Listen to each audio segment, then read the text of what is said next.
jumping from average of around 500 players to around 11,000 players in just mere days. That's what Lords of the Fallen 2.0 update did to the game. And the marketing behind this is crazy. It's been announced like it's second coming of this game, and now finally it can take and rival games like Elden Ring and other Souls-likes, or other Soulsborne games. But is it really true? Is it really a thing that the game can become that much better with a patch? Well, it is a thing, but is it the thing in this case? People are touting this again as a second coming of this game and like second launch, but yeah, I actually played it. And let me give you an actual answer whether Lords of the Fallen now is finally worth your time and your money. And the answer is meh. Yeah, this was a mediocre game when it launched, and it had a lot of issues and it was very rough around the edges. But now it's just less rough around the edges. That's for sure, that it is much better than it was on launch. But better does not mean great. It is a good game, but it's not a great game. And if you don't believe me, just go to Steam and see what are the reviews of all time, the rating, which is mixed, and at the moment of recording it's 64%, while the newest reviews is only 73% mostly positive. So it's just marginally better. Not way better, but still not that good enough. And I'm talking this coming from just playing and replaying Elden Ring again. So let's talk about Lords of the Fallen. What's good about it, what's bad about it, and again, why it's maybe worth your time and money and maybe not. So let's get into it. So first things first, I'm not gonna be going into very nitty-gritty details of this game because I want to revolve around an update and what actually changed and what actually made it playable. So first things first, if you didn't know, Lords of the Fallen is a Souls-like game. It's supposed to be a Dark Souls clone, and it really feels like Dark Souls in the beginning of the game. It goes for the same vibe, it goes for the same atmosphere, same dark, greedy atmosphere that Dark Souls games go to, or maybe even Bloodborne, but yeah,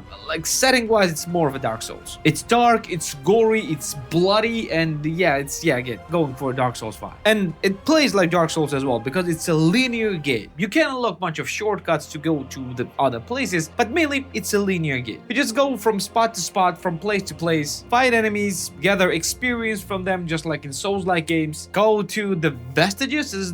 I think they're called vestiges in here. The same thing basically as bonfires are. Level up your character there, rest up, and then move on to the next spot. Then meet the boss, defeat the boss, and then move on, etc. etc. Basically the same, very similar gameplay loop. The difference is that you have a special lantern that allows you to move to the parallel realm. Again, I keep forgetting what it's called. And this parallel realm exists on top of your main world. And it's actually a really cool mechanic. It allows you to see all the hidden paths and all the things that might be blocking your path. For example, in the very beginning of the game, there is like the spot, like you see the door that you feel like that you can enter, but it's actually locked. And it's locked because when you will take out your shiny lantern and you will light upon it, you'll see that actually it's covered with some kind of flash that needs to be removed. So you're going to this shadow realm, if you want to call it, and then go and just find the core or find the roots of this, well, corruption or flash, and then you will just remove it. And yeah, that's an interesting mechanic, and that's probably the biggest differentiating factor of this game to any other Souls-likes. And not gonna lie, it feels and plays rather well. I didn't play a lot of it before the 2.0, but with the 2.0, it feels quite fluid. It's not as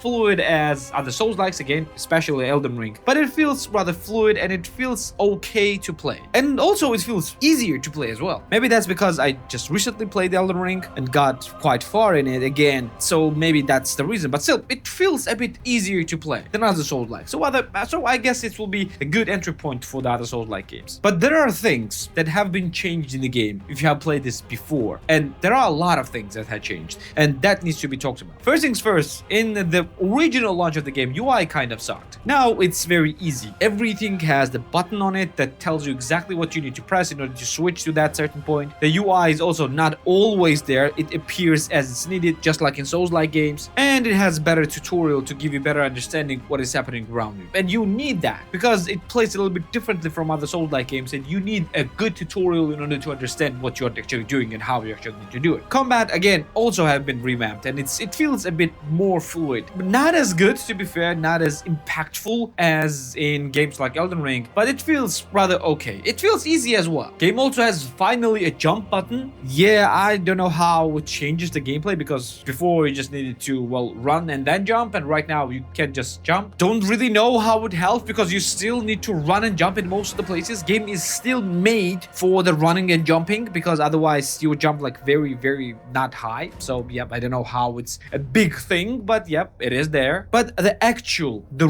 real biggest update, that actual thing that made this game now more playable for most of people is co-op upgrades. Now, you had like crappy co-op in the past, but right now it is actually a seamless co-op, meaning that your friend can actually join you and you will share the progression together, and they can just use the save games for their own as well, basically for their own playthroughs. But in reality, it's actually not that seamless because yeah, host has much more things to do, and our host has much more powers, like interacting with a bunch of different things. Like the guest still cannot interact with anything basically, and hosts can need to do basically everything in the game, like open the doors, vestiges, and open treasure chests, unlock shortcuts, and etc. It's still mainly done by the host. Not mainly, exclusively done by the host. So yeah, this does not make it a seamless co-op. It makes a good co-op, but with a lot of saves. But probably the biggest and the best part of this, and probably the biggest and best gameplay decision and marketing decision that this game has actually done, is Friends Pass. Now, if you don't know what Friends Pass is, like, remember, many games are actually doing this, but it was mainly done, the biggest thing that it was done was by this It Takes Two developers, and I think they did the same thing with the Split Fiction as well. I mean that if you want to play this game with friend, only one of you needs to actually own the game, and the same thing is right here as well, meaning that you can actually have the copy of the game, play it by yourself, and invite your friend to join you without them owning the game, and they can actually get the game and download the game without you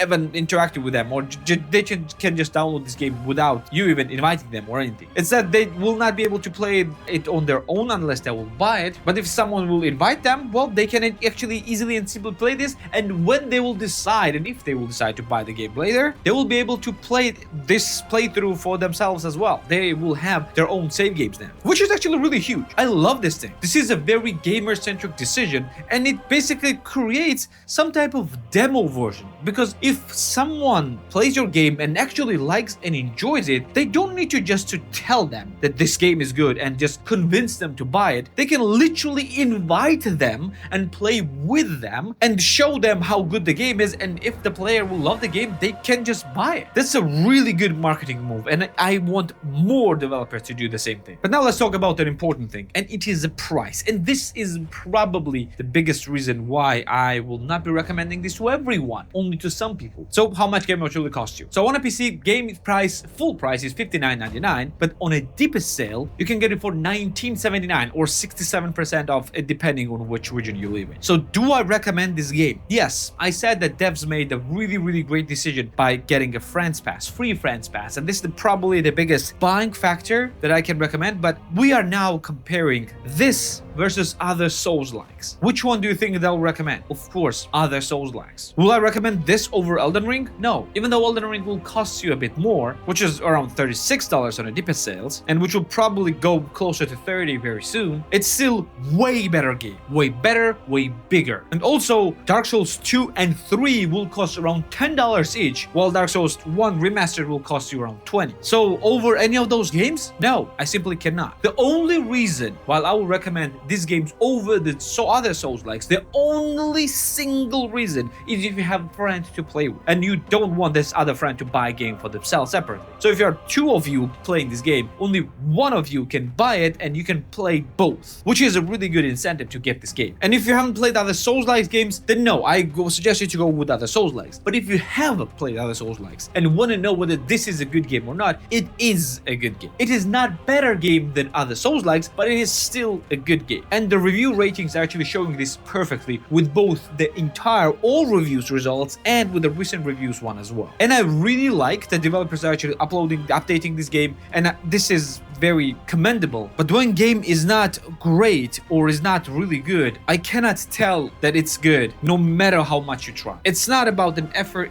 it's about the results. And the results in this case is good, not great. But effort is great, so it's very commendable. So let's hope that when the sequel, Lord of the Fallen 2, will release, game will become way better. And I'm pretty sure that it will, because developers are actually listening to the players, and I'm pretty sure that if we'll ever get Lord of the Fallen version 3.0, it might suddenly jump into the very very positive 80% category, which suddenly would transform it into a must buy. But until then, just be very cautious with your purchase. I'm sorry, that's just what I think. And if you actually want to know my opinions about Elden Ring, you can watch my reviews about that right here. Or if you like the settings of Lords of the Fallen and want something much more fast-paced, you can always play Devil May Cry games. I like Devil May Cry 5, and you can watch the review of it right here. Don't forget to subscribe right here as well. This will be for today, and I'm gonna see you in the next one. Take care.